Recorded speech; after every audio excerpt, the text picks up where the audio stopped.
Why hello everyone, Time itself here.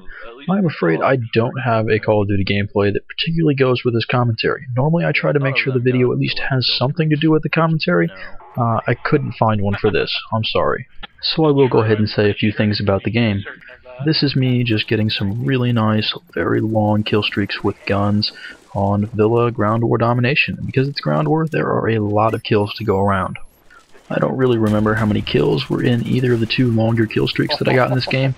I just remember going through 2, 3, 4 plus guns. And when you start measuring kill streaks by how many guns you've gone through, I think that's a pretty good game. And as is often the case when we get quite a few of us together, when one person starts having a good game and gets a Blackbird, that means everyone else starts having a good game too. Alright, so on to the subject of this commentary. Normally I don't like to comment too much on other people's playing, how they want to play video games. I kind of try to stay away from that, especially other people who may post on YouTube, but we're gonna get into a little gray area here. So I need to say that I'm not calling anybody out here. There's something going through my mind and I need to put it out there. Many years before the fictional time of Modern Warfare, firearms were still in their infancy. You still had single-shot muzzle loaders, and one of the common tactics would be to have soldiers stand in lines and fire volleys at the enemies. You've probably seen the paintings of the close order line formations where the guys just stand shoulder to shoulder in multiple ranks and fire volleys into the enemies. And they give the impression that each side is doing the exact same thing. But the reason they did that was to make up for the poor accuracy and low rate of fire and, how to put this, often not as much stopping power as you'd see in a modern rifle. And you hear about it and you think about it and you think to yourself, why would anyone want to fight that way? Just stand there and be shot at. But that's the way they did it. What kind of seems odd to me, at least, is that if you do that, you're making yourself vulnerable to someone else doing the same thing, bunching up to improve your odds with your low accuracy, but that also improves the enemy's odds against you with their low accuracy, and then getting in, I don't know. And somebody who knows more about the history is probably just gonna tell me I'm crazy, which wouldn't surprise me.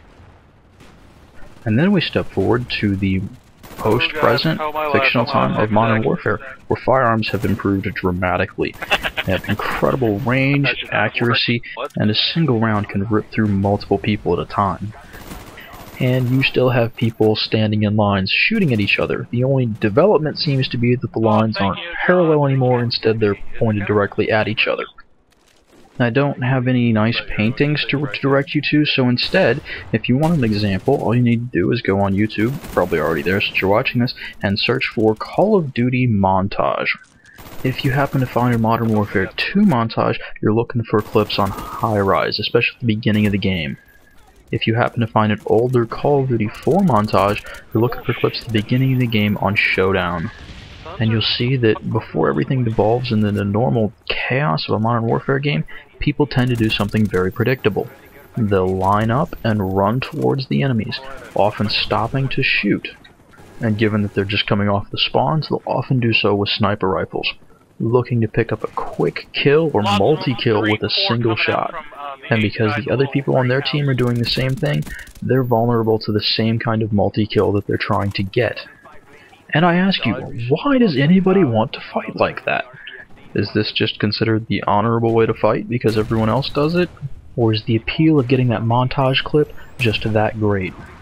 No matter what, in my opinion, when you have two sides doing exactly the same thing, it's strategically boring. Come on, if you know what the other people are going to be doing, find something to do that counters it better than the exact same thing. For example, if you've been watching my videos since Modern War 2, you notice that I jump out of the window on high-rise with a riot shield in front. I don't just walk out, I jump up in the air and try to catch that sniper bullet and protect my teammates behind me. What I don't do is stand in the front of the line and stand there with a sniper rifle and body block my 4 teammates behind me and offer them up for some amazing multi-kill. That's also a great way to start the game in domination, because then you're already headed to the B point. It's so hard to take with a riot shield, and that's really going to help out. And I don't think for a minute that I'm not about being aggressive and getting those early kills in games. I just don't think this should come at the expense of your odds of winning. I can't keep up I guess you could say that I'm taking the idea of avoiding multi-kills to about the most exclusive sense that I can, and the most predictable one too. Another example would be if you're playing domination on a map where they can grenade your starting point and you're getting on that starting point to take it, you should be wearing flak jacket, otherwise you should expect to be part of a multi-kill. The game has been out for how many months now? It's safe to assume that people know where the easy and predictable multi-kills are going to be available. Black Ops has changed something that had been pretty predictable with Call of Duty for me before this game, and that was knowing which side I would spawn on. I'd always spawn on the same side of the map, and so I knew how to play that side of the map. And I didn't quite know what a decent team would do if they were spawning on the other side. For example, it took me a couple months to realize that the downhill spawn on Favela, they can get to B and challenge you there if they try to get there quickly. But because the opposition usually isn't the best, and I never had to spawn on that side and try to play from there, I really didn't have a good idea what it would be like to play from that side. And in Black Ops, I have a pretty good idea what it's like from either spawn. It is only the first 10 or 20 seconds of the game that those spawns make predictable, but it's a great way to get momentum and build up some early kill streaks. Not only that, but really set the tone for the game and assert some dominance. I have a hard time making myself want to go through, figure out all the spawn routes, and time them. But I really am curious as to how long it takes someone to get a grenade off on an important point, or just how long it takes teams to get to those important central lines of sight. And having a good feeling for those just seems to be pretty important. Anyway, we're coming to the end of the game here, so I will cut the commentary off. I hope you guys enjoyed watching this game. I had a lot of fun playing it. Just going through all the different guns on these kill streaks was great. I hope the commentary was interesting. I want to thank you guys for watching. I'm looking for the final kill with the flamethrower here. Anyways, I'll see you guys later. Easy, crazy you do. I was doing very well.